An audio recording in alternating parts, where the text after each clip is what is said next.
Et restons donc sur le cas du Burkina Faso pour analyser la situation qui prévaut actuellement et par ricochet dans la majeure partie des pays ouest africains. Les éclairages sont du docteur Yam Chimban.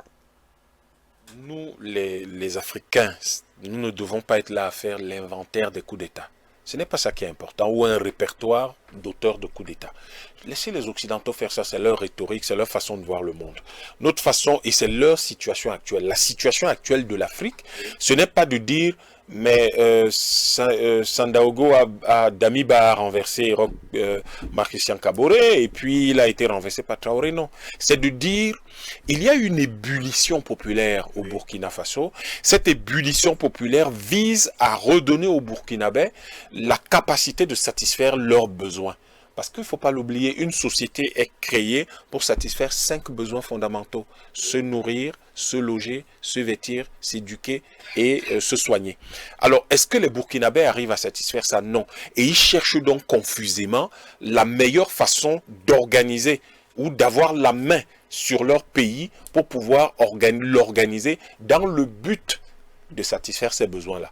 Or, ils n'y arrivent pas. Et donc, il va y avoir, c'est un peu comme ce qu'on appelle quand il y a un tremblement de terre, oui, il y a un certain nombre de petites secousses par la suite. C'est tout simplement ce à quoi nous assistons. Vous avez quelqu'un qui arrive au pouvoir et la première chose, il dit, j'arrive au pouvoir parce que j'aimerais améliorer la situation sécuritaire.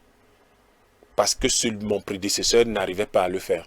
Oui. Et la première chose que vous faites à peine arriver au pouvoir, c'est d'appeler ceux qui étaient là avant, dont au moins un qui a passé 27 ans au pouvoir et à l'origine est l'un des acteurs majeurs de l'insécurité dans laquelle vit votre pays. Vous les appelez pour leur demander quoi? Je parle pas, par exemple, de quelqu'un, tout le monde sait que c'est Blaise Compaoré qui a passé 27 ans au pouvoir. Oui. Donc, et en même temps, quand vous vous retrouvez dans les problèmes, vous allez vous réfugier chez ceux qui ont colonisé votre pays. Le message est largement clair. Mais je vous dis encore, le rôle des Africains n'est ni de condamner les Damiba et tous les autres, ce n'est pas ça. Si nous faisons ça, nous rentrons dans la rhétorique et dans le narratif et dans la stratégie occidentale qui est de nous opposer les uns aux autres.